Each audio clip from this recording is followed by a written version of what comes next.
What is up? Welcome to another episode of the Progress Podcast, the podcast where we share with young people that they do have a purpose and that progress is possible for you in your life.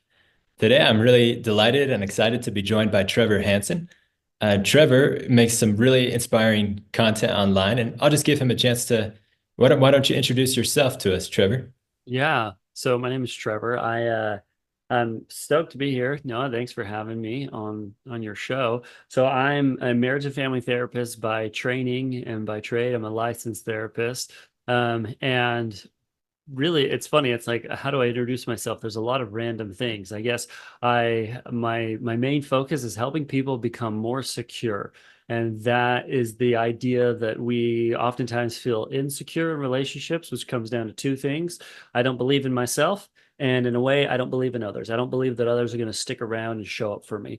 And so I kind of help people understand where that comes from and how to heal that so that they can show up in their relationships in healthy ways, in confident ways, and so on. And that's my main focus. And I've been doing that, online and other places for a while now. I've been really blessed to build a large following on social media, at least large in my mind. I mean, some of the creators that I look up to are double or triple what I got going on, but I feel super blessed to have gotten where I've gotten and excited to share some of these things with you. Hopefully be a benefit. Yeah, yeah, you've truly made a tremendous impact. The fact that the messages you share, instead of just going to one person across the table from you at a therapy appointment, they're going across the internet and helping millions of people. You've got quite the Yeah. reach. Yeah, it's kind of crazy. We just hit 500,000 followers on Instagram just recently, which is kind of mind-boggling. Um, but it just comes down to like being consistent and sharing things that are helpful for people and inspiring, and that's what we try to do. Congratulations. Yeah, that's Thanks, huge. man. What modality of therapy do you typically use, and how does it differ from some of the other styles out there? Yeah, so really it's kind of a combination where and there's kind of a little bit of a debate in a way amongst therapists as to what you should do, because there's the idea that if you mix too many modalities, then you don't really have a clear direction or a path, and you're kind of meandering out in the wilderness of healing and not really figuring anything out. And then there's those that say, well, you should probably pick what works from each of them and then create a cohesive plan based on what you know of each of them and move in that way. And I'm kind of more in that second camp where I think, there's good that comes from all of them. And quite frankly, here's the biggest secret. Most of them are kind of the same. We just use different words to like describe the same idea. But if you take what works from all of them and you have some sort of structure and direction and plan in place to help your clients, then I think you can pick from all of them. But I tend to lean, my original training was a lot of emotionally focused therapy. I worked under a supervisor who had direct training from people like Sue Johnson, the founder, and so on. So I had some amazing training in the beginning of my career there, doing a lot of EFT, which is it's an attachment focused therapy, and I did it within the context of couples work. But from there, I learned a lot about individual emotionally focused therapy, and I kind of blend a lot of those principles with a bit of IFS, or internal family systems types of approaches. And then I'll borrow a little bit from this, it's not necessarily a modality, but from the concept of healing like an inner child or a version of you that's kind of locked in there, which really is just a theory in trauma. So I guess I pull from all of them, right? And at times when we get stuck, we maybe sprinkle in a little bit of CBT and help with like those negative beliefs. But my biggest thing, if I were to say models aside, what's more important for me is that I oftentimes have clients come to me and they'll say, Trevor, like I was with my old therapist and all we did was just like talk, and maybe they gave me ideas, but I didn't feel like there was any direction and structure and momentum, and I didn't feel anything new. And my biggest thing is I want to help people feel to heal. We grew up learning that we are not good enough or that we should not trust others or something, because at one point we had interactions that created emotions that reinforced those negative, fearful beliefs. And it's the emotion that creates damage and the emotion that creates healing. And so my biggest thing is I got to get people to be able to feel something new in order to change their lives. And so if you were to say, Trevor, what's kind of your model? My model is I want to make you feel something big, a transformative experience. So you're healing from your bones on out. That's my goal. That's beautiful. I'll be honest, a lot of that went over my head, but I was talking to a friend of mine who's going to school to be a therapist, and he Yeah, recommended that question. He said it would be a good one. If I'm understanding you right, it might kind of relate. I have a grandpa who I yeah, just visited for Thanksgiving. We call him Gramps. yeah, And in his basement, he has a shop. He loves to do woodworking. And it seems like he's got just about every tool imaginable in there. And for yeah, me, I don't know anything about woodworking. So I think, Gramps, they all cut wood. What's the difference? But yeah, he knows I need this one at the beginning of the process. And then yeah, once I'm looking for final details, I'll change to this saw. And then I'll change to yeah. this sander. So kind of a fusion of being a master really means you know how to use each tool. Yeah, yeah. But the real I think where a lot of people get hung up in their healing, because my biggest thing is I like to work with people who have been trying for a long time with whatever therapist. They've been reading all the books, they've been listening to the podcasts, and it's not working. I'm like, yeah, that's the person I want to work with. Like that's exciting to me. And a lot of times that person comes and they just don't feel like they're getting any progress or momentum and path forward. And I think part of it is that we tend to, as therapists, a lot of us try to be a master of everything and say like, I'm going to be good at addiction work and this work and that work. And I think you got to be able to touch in all of those areas. But when you specialize and you say, I want to be I want to be the best in the world at this one thing. And I'm going to put every bit of my focus in understanding this client with this problem and how to help them overcome this challenge. Then you are able to more deeply serve that person in a meaningful way. And so, yeah, you can use all the tools, but you use it on one specific issue or challenge. And that's what I've done and that one specific issue or challenge is that insecurity piece. I'm afraid that I'm going to be left. I don't believe I'm good enough. I'm a people pleaser and the anxious attachment. That's the stuff that I like to work on. And that's who I feel like I'm meant to serve. Yeah. Okay. I listened to a podcast that you put out. Trevor's podcast is really worth listening to. It's The Art of Healing by Trevor. And you can find him by that name online in a lot of places. You are so brave and vulnerable, sharing your own journey of Mm, overcoming some of those insecurities, even yeah. overcoming addiction. Would you Yep. want to share a little bit more about your journey and how that ties into the work that you're doing now? Yeah. So, the name of your podcast is Progress, or tell me the full name again. The Progress Podcast. The progress. Okay, I knew I was missing at least one word in there. The progress. And it's that idea of having progress and moving forward and making meaningful change. And so maybe I'll couch it within that context.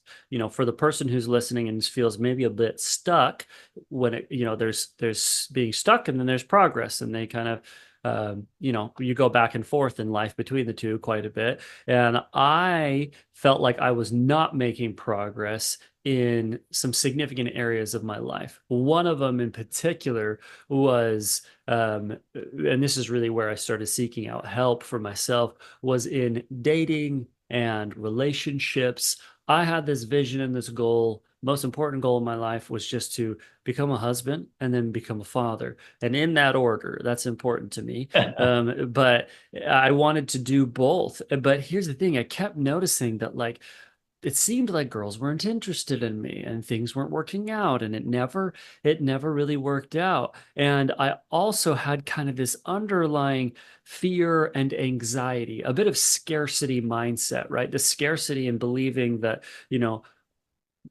girls who are interested in Trevor are very limited and that maybe I somehow don't have a lot to offer, which also was in conflict with this other part of me. And I'll talk in parts a lot because that's how the human existence is. We're kind of complex little people out here. And so there's a part of me that felt really insecure, didn't believe that I was worthy of love, didn't think girls were going to want me, believed that I was going to be alone forever, and that, when I found one, she just wasn't going to stick around. And then there's another part of me that went, well, that doesn't really make a whole lot of sense. Like if there was a resume for dating and who you want to pick, I had a lot of things that I felt were probably on a good resume, right? It's on the list of things that these girls might be looking for. Like, at least I think I'm decent, like half bad, not bad looking. I've got a good job. I've got, I'm kind to people. I work hard, all these things. And for the girls who find it important to, have like spiritual beliefs and all that stuff, like I'm aligned. And so it didn't make a lot of sense. There was a bit of confusion there too. So there's these two parts.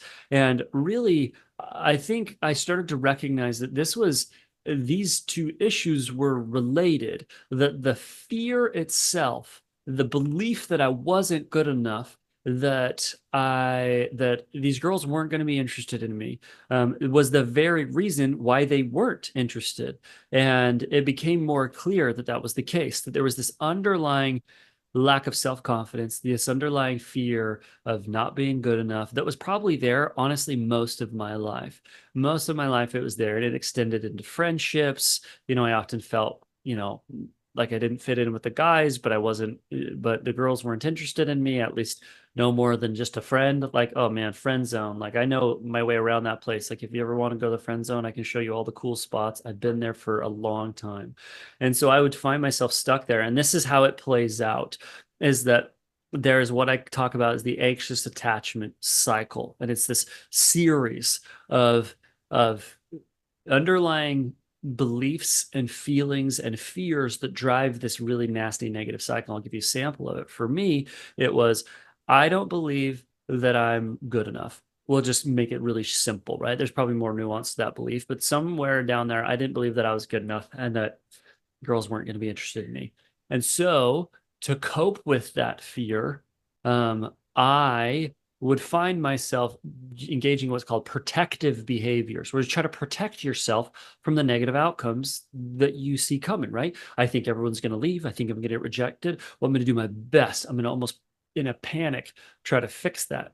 And fixing it might have looked like, I don't know, like asking for commitment way too early in a relationship where she wasn't ready to do that.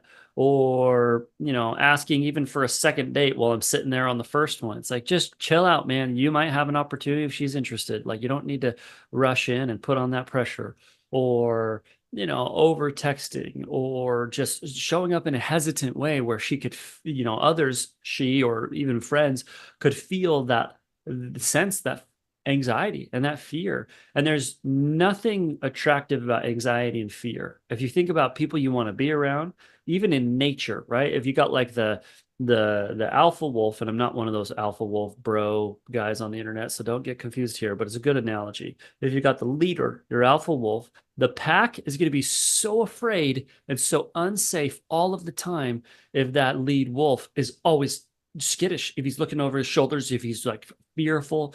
But if he's strong, if he knows his surroundings, he feels good, he feels confident, then everybody else is going to feel safe too. They're like, okay, our guy is safe. And I think people operate the same way. On a subconscious level, we know when people are full of anxiety. We know when they aren't settled in themselves. We may not consciously recognize it, but there's a lack of attraction there naturally. And so if we keep playing out the cycle, the more anxious I was about finding somebody and the more fearful I was that I wasn't good enough, the more I'd protect myself with these, behaviors. And the more those behaviors would push people away, and the more it would push them away, the more it reinforced the negative belief that I wasn't good enough. And it's just this nasty cycle that keeps going, where you literally create the very thing you're afraid of because you believe it to be true. And it's like, it's the idea of manifestation, even though I kind of roll my eyes sometimes at manifestation because it's not woo woo. It's just simple. You do this and you create outcomes that reinforce what you believe. If you believe everybody's your best friend, that they love you, you'll probably be relaxed. You'll probably be having a good time. You're probably joking. And guess what? They're probably going to love you and feel like they're your best friend. It's just what happens. And so I get excited about this because you can quite literally predict someone's future based on the beliefs that they hold about themselves and about others and about the world. So that's a bit of kind of my story and where this came from. In a very tiny little nutshell and a principle to go along with it that helps illustrate the process. There was so much value in what you just shared there. I hope if it's okay, we'll take just a second to unpack it, and then I have another Let's do question it. for you. Yeah. I love that peek into your inner voice, maybe. Trevor, you know what? Calm down, dude. It's okay. Yeah. First date, you can. I think Yeah. that's really helpful to have a voice that kind of monitors, especially in the beginning of forming a new habit, a new belief, a new Mm-hmm. thought pattern. Mm-hmm. And then I love what you were saying about um, how anxiety and fear is the opposite of leadership in a lot of ways. Mm-hmm. I think about President Bush, and I won't make this a political discussion. I'll just make it a leadership discussion. Okay. When 9/11 happened, the whole world was anxious and full Yeah. of fear. And he said that a leader's number one responsibility is to project calm. And so Yeah. when he first gets the news and he's with that group of elementary school children, and then only a few days after, he's at ground zero with the firemen, you know, Yeah. being there a leader who had Yeah. confidence and inspired confidence. And so I Yeah. think a beautiful illustration of what you shared. Yeah. Going back to this idea of what you said of we need to feel to heal, Mm-hmm. are there any experiences along your journey you can pinpoint that you started to feel that healing take place? Yeah. So I'll describe to you a little bit of what it's like to do some of this work. So if somebody's listening, they're like, man, Trevor's story sounds familiar. I've been anxious in this way. What does it mean to feel? Like, how do I access that? And I'm going to use a story to illustrate this. So one day I was sitting in a Chick-fil-A of all places, eating the Lord's chicken, not on a Sunday, obviously. And we were sitting there and I was just by myself. And I saw this little girl. She's about 4 years old, and she'd been doing the whole run to the play area and then run back. And she, of course, is barefoot, her little feet slapping against the tile. I feel like we've all seen this like a million times, and they're sweaty and they're little moving their hair out of their face to grab another bite of chicken nuggets, and they're back in there. And it's just like, gosh, that looks like a great time. And she was having a great time. But it came time, as it always does, the dreaded moment in any 4 year old's life when it's time to leave the best situation ever, which is running around at Chick-fil-A, eating chicken nuggets and having a good time with your friends. You don't have to sit down and eat, like, heck yeah. So dad turns to her and he says, hey, sweetie, we got to go home. Like, it's time to leave. And meltdown happens. She's not stoked about that. She's upset. And it's funny, you start hearing her say things that are very real to her, but also not true at all. And it's not that she was lying, they were very real to her. She believed these things, at least on some kind of level, however a 4 year old works. And she says, but dad, no, we can't leave, because if we leave, then we're never going to come back. And he was a little perplexed, and he's like, okay. And she's like, you're being so mean. And he's like, oh, okay. There's another statement, right? She's stating all of these things that she's believing. They're fearful things. We're never going to come back. Dad's being mean. If we leave, then I'm just going to be so sad. All of these kind of beliefs that she's stating. And, I watched dad, and he had a couple of options.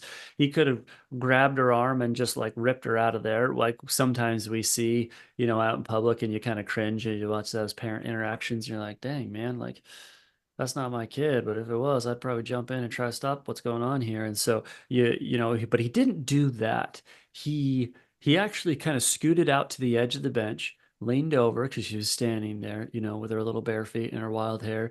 And he just grabs her little hands and he goes, oh, you feel like we're never going to come back, don't you? And, Yeah, when the little 4-year-old starts to get recognized, they're still crying, but they're also feeling loved, and they give that little choked up, yeah. She gives him one of those, and he goes, hmm. And you feel like I'm being really mean, and she's like, yeah, like, Dad, you're being mean. And so she's getting all this recognition. He's not telling her you're crazy. He's not telling her your beliefs are so wrong and everything else. But as he's just repeating back to her her fears with compassion, she starts to change her feelings. Her feeling starts to move into one of safety, where she's trusting Dad, at least on some level. And it gets even better as he validates her. He goes, oh my goodness, of course it's just going to feel really big and scary. You love it here. You've been having a blast. Like, you met your new friends. It's an amazing place to be, whatever. And he's just validating the heck out of everything she said. He's still not telling her that she's wrong. And it's been a minute. He's taken a second to sit there with it. And the more he does that, the more safe she feels and the more trusting she becomes of him.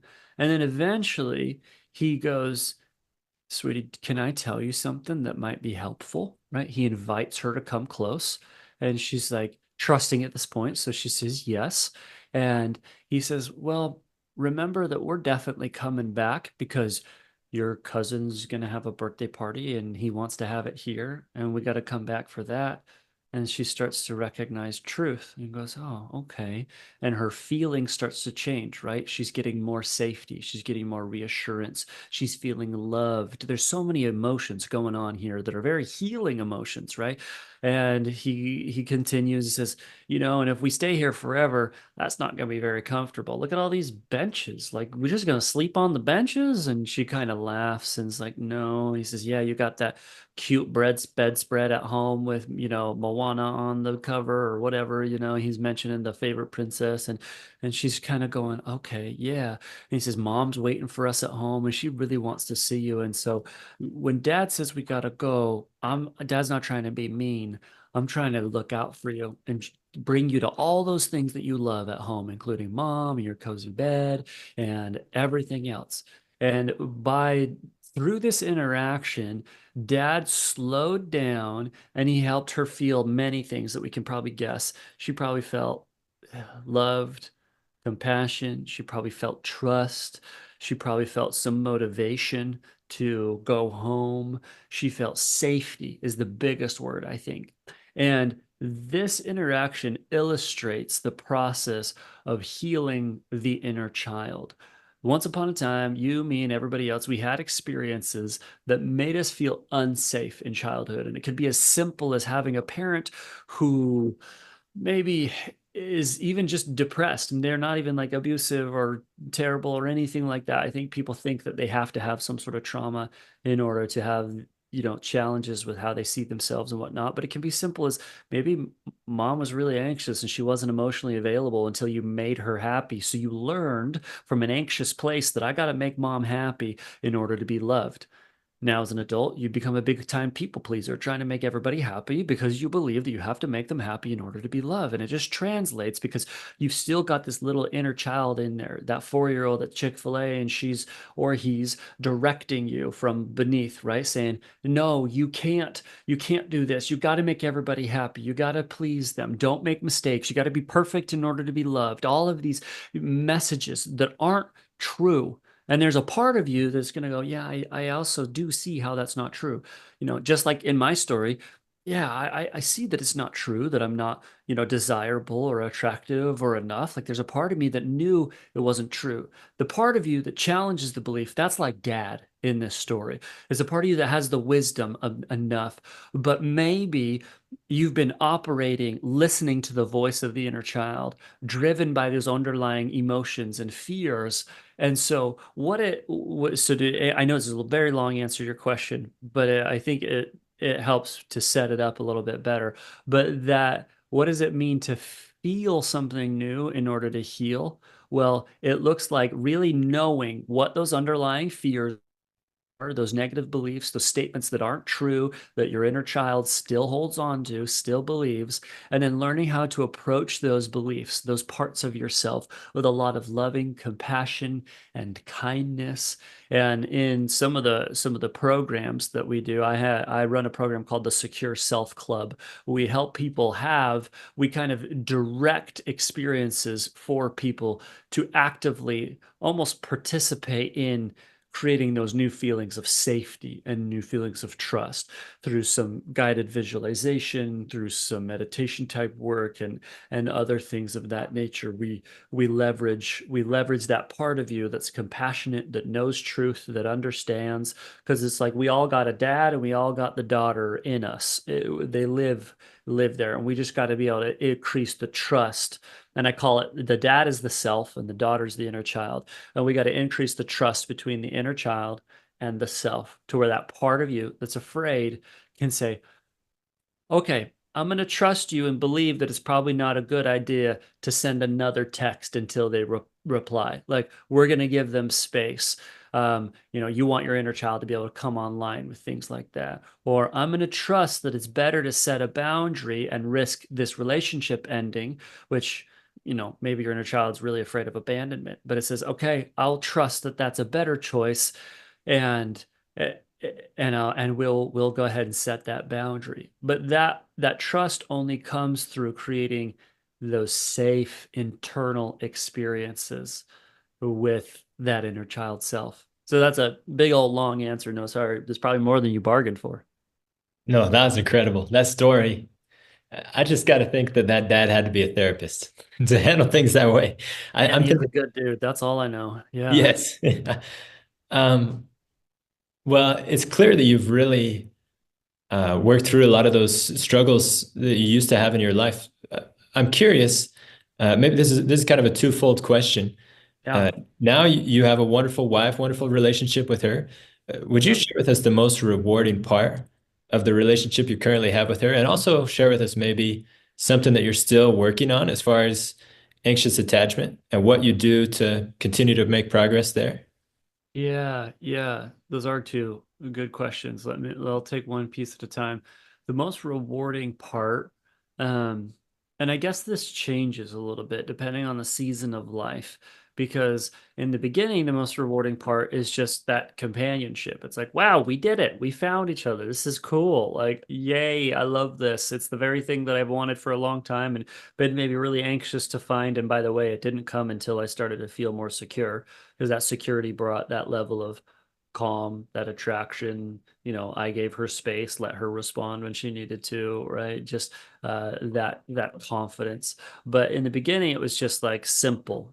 Yay, we have each other, Mhm. And I think that's what we call like the honeymoon phase in a lot of ways. It's just, yay, we have each other. Let's just go kiss, and a lot more than that too. And then you go, that's where you're at. And then I think right now, the most rewarding part is creating meaning and purpose together. Like, we've got a boy now, he's a year old, and he changes so rapidly. We take pictures of him every month in this one particular spot so we can kind of keep track of what's going on, and see his growth, and it's really fun. And my goodness, he changes so much, and he's just developing into this little human being, and that we get to co-create this. And it's like I think being parents together is probably like the closest experience that you get to living like God almost. It's just like that creation and that ability to do something so meaningful as nurture a life. And I find that probably to be the most rewarding part of what we do. And it's funny because it comes with a lot of struggle. Like, I'm a small business owner, or entrepreneur in a lot of ways, and working hard, and she's taking care of this boy who runs 100 miles an hour constantly. And it's like, most days we're just kind of toasted and exhausted by the end of the day.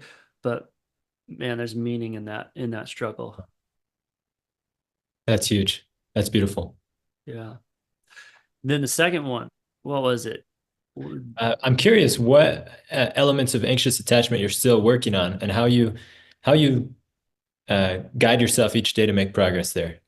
Yeah. So anxious attachment's an interesting journey for healing. So here's a couple of the things we got to understand is that, people will sign up to work with me and my team, and they'll say like, so is it just gonna go away? Like, will it be gone? And I say, well, that would be super cool.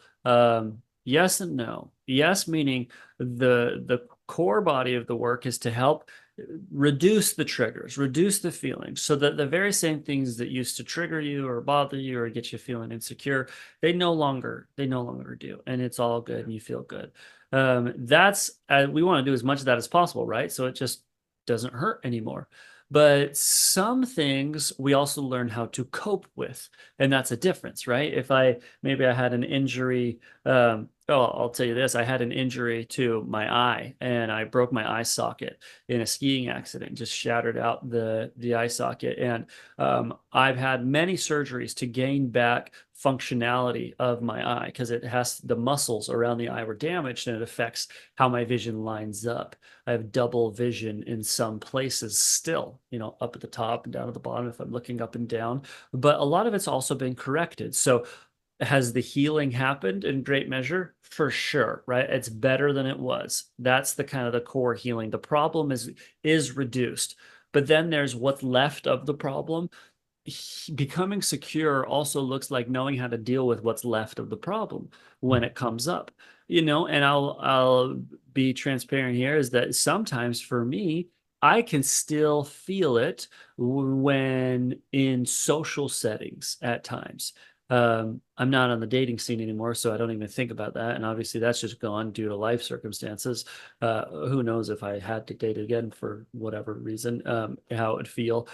I'm sure it would be much better than it was. But in social settings, sometimes I still feel it, right? We just moved to a new area and we met all these new friends and they all love to play this game on Sunday afternoons and we go to the park and play it with them. And I suck at this game. I am so bad at it. And there's a part of me that I'll notice come up telling me, don't even play, like sit down, don't participate, don't make a fool out of yourself, just kind of that not enough voice. It'll still be there.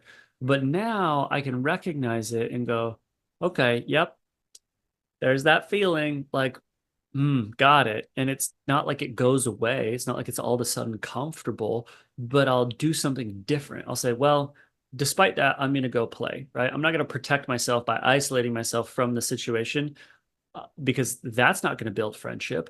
I'm going to go and I'm going to play. And even if I suck, at least I'm, talking with these people and building friendship and deepening the connection, which is the very thing that I'm afraid of losing when I tell myself not to play. And so it's a bit of that still happens where you recognize the fear, but then you quite literally just do the opposite. And I think that's something that people could truly benefit from and to consciously do the opposite, where you say, you know what? Okay, I'm going to do this. I'm going to recognize that really the risk is low. I'm just going to go have fun and move forward. That's huge. I see again the parallel of the analogy that you shared of the Chick-fil-A. The first Yeah. things that the dad did for his daughter were to help her feel heard and seen. And we can do that for ourselves. We don't have Yep. to, beat ourselves up for still having those fears, those struggles. Mm. Yeah. That in my experience personally, if it's okay to share, Yeah. um, I'm obsessed now with mental health and specifically suicide prevention. Okay. And that grew for me because in middle school, I struggled with my mental health, not to Yeah. the degree that some folks do. I was lucky, fortunate in that regard that Yeah. I was able to pull out of it with a lot of support and a lot of help from others before it got to Yeah. that point. But now I just feel like I have a fire under me to use that trial and that struggle to help other people who are in a similar spot. And so now I'm fortunate enough, I work for Hope for Utah, which is a suicide prevention nonprofit here in Oh, this cool. state. And I get to go visit students and share with them that there is hope. Yeah, And for that's you, cool. I see something similar. It's really beautiful that the healing wasn't complete when you started to feel more secure in your attachment style, your relationships. Yeah. Actually, is ongoing because you're sharing that with other people and empowering. Oh, yeah. Yeah, yeah. I feel like that's kind of key to any healing, especially when it comes to like something like a mental health or like you look at it in the addiction world. The 12th step of the 12-step program is essentially do what we're talking about, giving back, being part of it, lifting those who are on their journey. There's nothing better to keep you sharp and involved, and well, there's nothing better to keep you sharp and involved and reminding yourself of the things that you've already learned by helping others. But beyond the reminder, I think there's purpose and meaning that comes from doing that. And talk about an antidote to most mental health challenges. I can't think of almost one that wouldn't benefit greatly from increased purpose and meaning in your life. If you're insecure and you're fearful that others are going to leave you and that you're not good enough, the more purpose and meaning you have in your life, the more you have something to fall back on. If this date doesn't work out, like, fine, I've got this whole world of amazing meaning and life to fall back on. My life is still good, right? Oh, well, if I want a reason to live, well, wonderful. I've got all this purpose and meaning. I'm depressed. Well, purpose is literally the antidote to depression, that and connection. Uh, I can't think of any mental health challenge that doesn't benefit from a lot of purpose and meaning. And I think sharing what you've learned and helping others is one of the most powerful ways of immediately tapping into purpose and meaning. Yeah, that's something that's so powerful and also so personal. You've mentioned a little bit about spirituality and the role that faith plays in your life. And Yeah, I don't know how much you'll want to share or not, but I just want to create a safe space for you. Would you want to share about sure. the role of religion in your life? Yeah. Well, when it comes to this story or this journey, right? So I this anxious attachment led me to, well, it met up with a few unfortunate circumstances combined with some circumstances that I created that were also unfortunate. I was waking up with no job. I'd been laid off from my career at Tesla, where I was doing some management of sales and delivery and other things due Because to Elon company. tweeted that your spot was shutting down, right? Yeah, yeah, kind of hilarious. So we didn't even get any message internally, but he tweets that, hey, we're gonna shut down all like sales and delivery operations as they now stand. And nobody in the company knew about it. Like our director of sales nationally didn't even know about it. And so all of a sudden, all the sales managers, all the delivery managers, all those people were getting shut down because he figured we could just sell cars online. And more power to him. Like that's awesome. If you can, great. I've got Tesla stock, whatever you can do to be efficient, like please, sir, do it. That's great for us. And so I got laid off. I broke my jaw at that time, separate accident from the eye socket. I got to stop hitting my face, but I broke my jaw, and so I was jobless.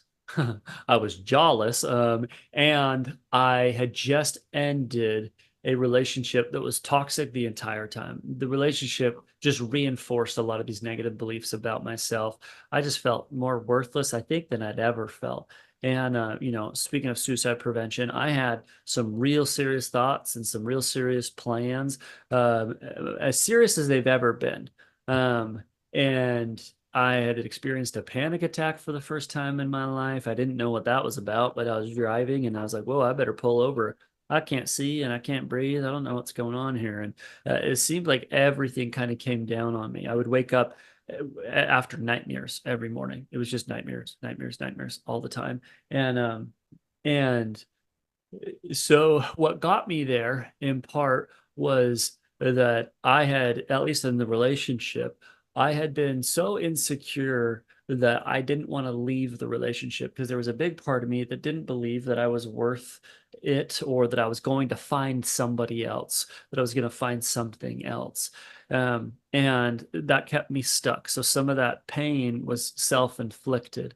But I remember in those times, one of the things that was the most healing was this very simple principle, but it's very complex to try to apply, is this idea of just trusting in God. And whatever, however you define God is great, whatever, whoever is listening to this, right? For me, you know, I believe in Jesus Christ and a Father in heaven who loves me. And so I had that belief, and that belief was that my plan, my view of the bigger plan is so limited that I have no idea, and that leaned into this belief that God doesn't just arbitrarily create bad stuff in our lives just to mess with us because he thinks it's funny or a good time. I don't think he thinks it's funny at all.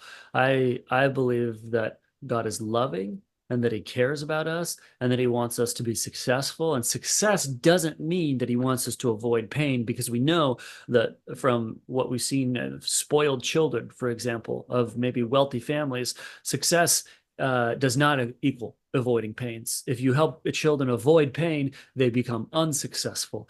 And so I really, every single day, just tried to what I call surrender, where I just believe, like, okay, God, like, it is so hard right now. I don't know how I'm going to find a job. There's a part of me that doesn't believe I'm ever going to find anybody else. There's a part of me that wishes this could never happen. And part of me even wants to be mad that it did happen. And why did you let it happen? Right.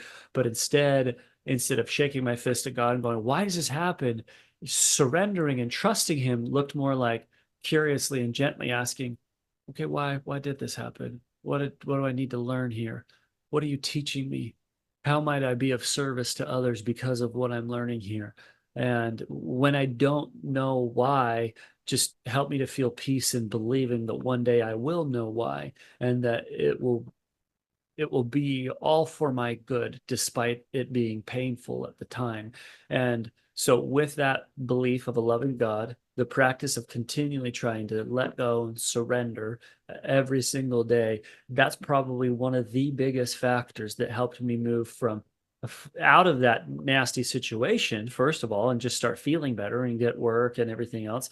It led me to a career as a therapist. I felt like that was a good choice, and I would not have the power to help the people that I help now without that experience. 100% wouldn't happen. I would never have started this career with that experience, and I can't imagine doing anything else.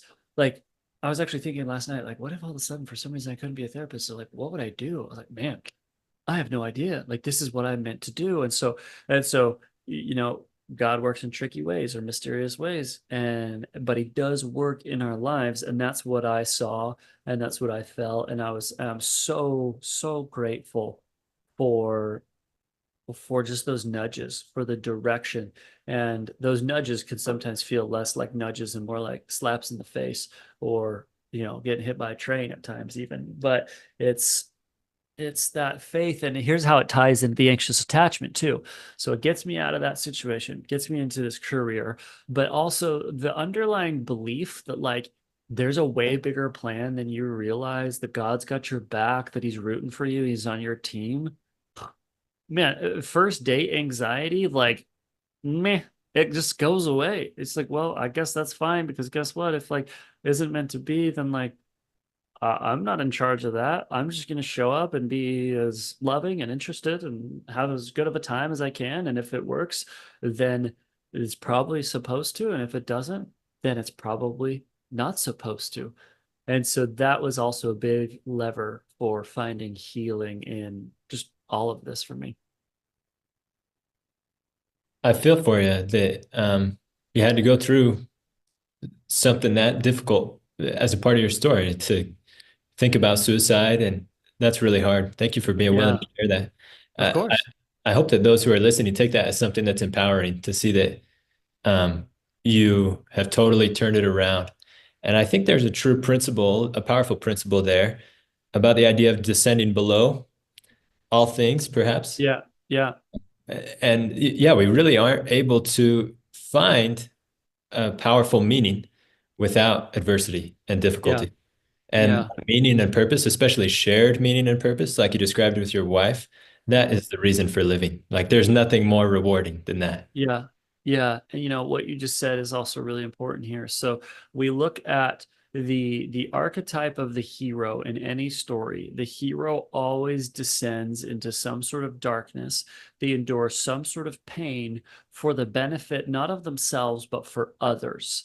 It's like every story in the world, every at least great story writer kind of knows that principle deep down in their bones, that that's what real meaning and purpose looks like. Meaning and purpose does not exist within the context of just you, yourself, your own world. It has to be service. It have to be lifting and helping others. Christ, perfect archetype of that. The crucifixion and the mission of Christ, only to come back and complete that mission for all of humanity. You could find this anywhere. Lord of the Rings and Harry Potter, like all the stories, they're all the same thing. And so in the suffering, I feel like when you start to see that, or you start to believe, at least guess, that your suffering is part of a greater story, and that you believe that somehow this will lead you to serving others and lifting others and being able to contribute to the well-being of somebody else, it makes it easier to endure.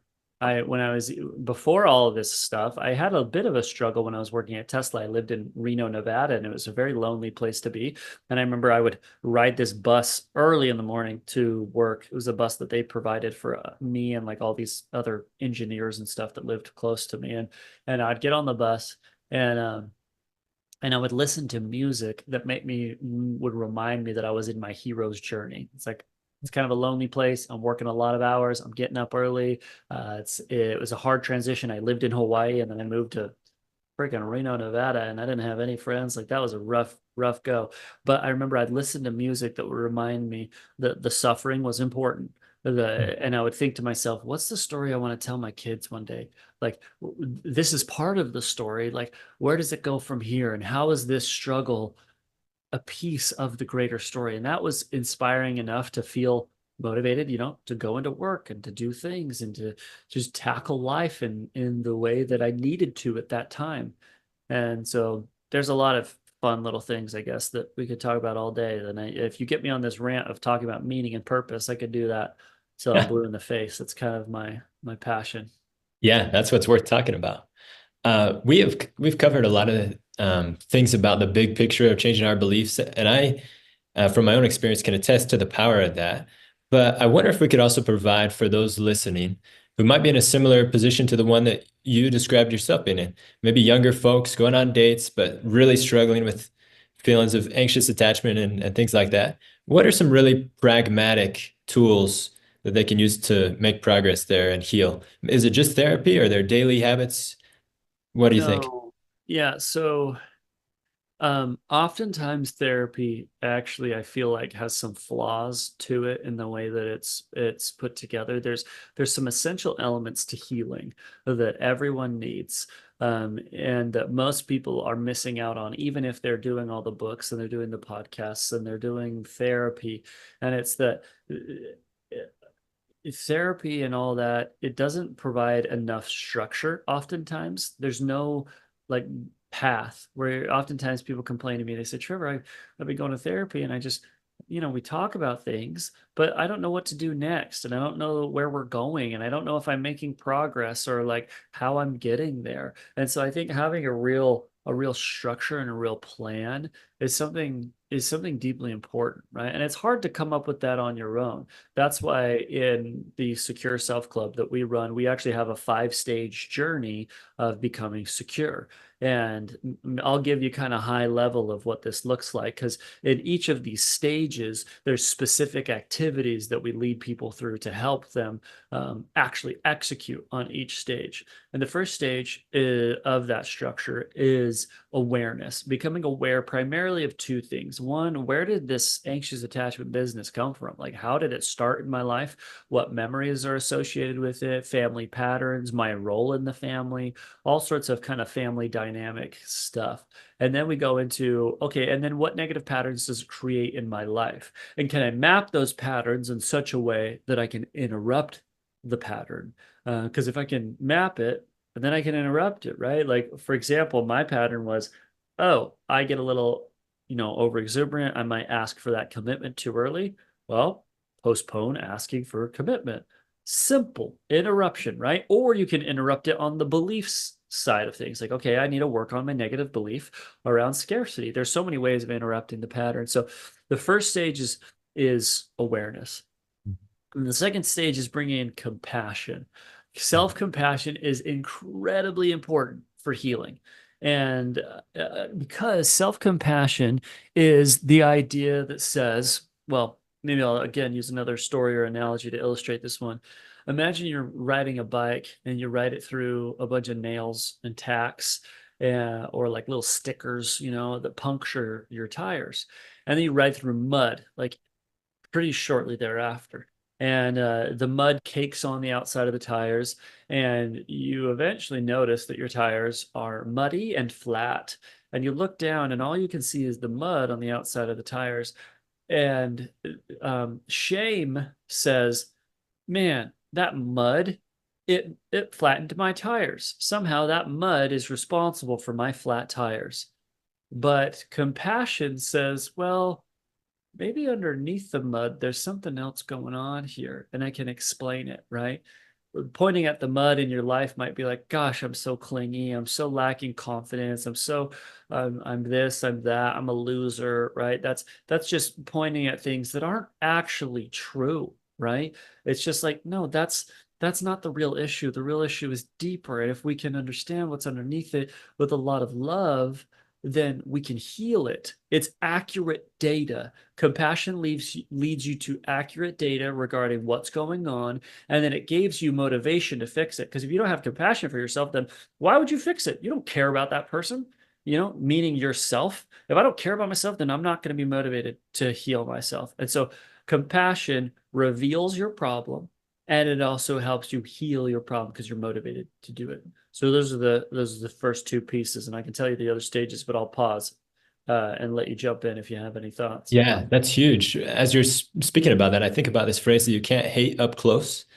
And when I think about compassion as it relates to other people who are not us, I usually think about it in terms of proximity.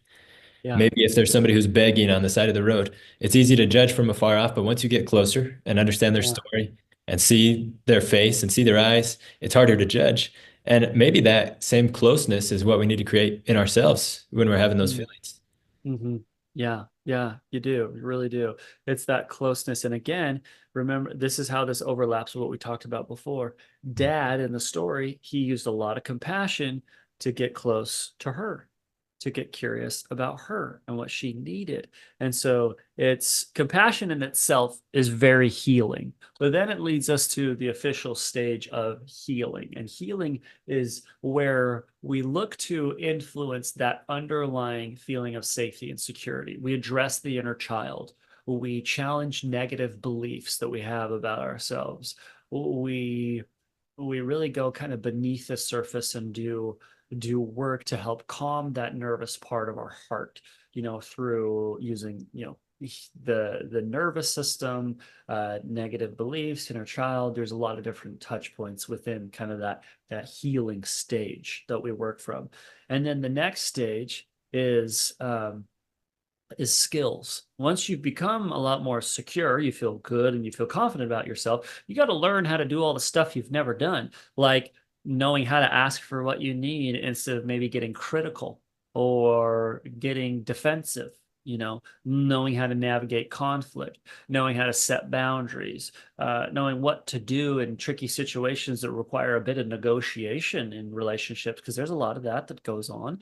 And so, but you will naturally, this is the best part, if you become more secure, you naturally start doing those skills easily. It's way easier to set boundaries if you feel good about yourself, if you respect yourself, if you believe that you deserve, you know, some boundaries to be set in your life. It's so much easier. And so you naturally start behaving that way. And then the skills portion is just, let's just fine tune it and really teach you how. And beyond skills is then the maintenance. And maintenance looks like learning how to have a life of continuing to feel secure, to continue to reinforce it. And that looks like, being part of a community, being part of helping others, giving back. It looks like, going back and doing the work again sometimes and just going a little bit deeper, and learning more about yourself, and continuing that work. And so it goes from, if we kind of review those five, is a structure that others can choose to follow, and they can try to kind of put it together on their own, or they can come and be part of what we do, because we love anybody to come on in and be part of the club. But it goes from first awareness to compassion to healing to skills and then maintenance. So I would say if you're going to try to heal You need just more of a structure and more direction. And if you feel like your therapist isn't giving that to you, then you're not alone, because a lot of people don't feel like they're getting that in therapy. Yeah. There's a tremendous amount of value there. Thank you for sharing that. I'm curious, we've talked about how your influence online is really growing. You're gaining a lot of notoriety, and the whole concept of the internet is kind of something that's new, uh, as far as humans have existed. But I'm curious, from the perspective of a therapist, how has this new fame, I'll just call it fame, how has that affected you mentally? And how does it impact you as far as anxious attachment, if at all? You know, it's a funny question because I don't feel like I honestly don't see it as fame at all. And it's almost like a blessing and a curse, but sometimes I see that number, like 500,000, and I don't necessarily think of it as like people, which is horrible. Like I want to think of it as people because I want to be connected to all of you and everything else, but in a way, this kind of helps me and shields me in a way. I just think of it almost like as a data point. And and then I see things like views as a data point. I'm not like, oh wow, 50,000 or bigger videos will get like a few million. Millions of people have been sitting there watching that.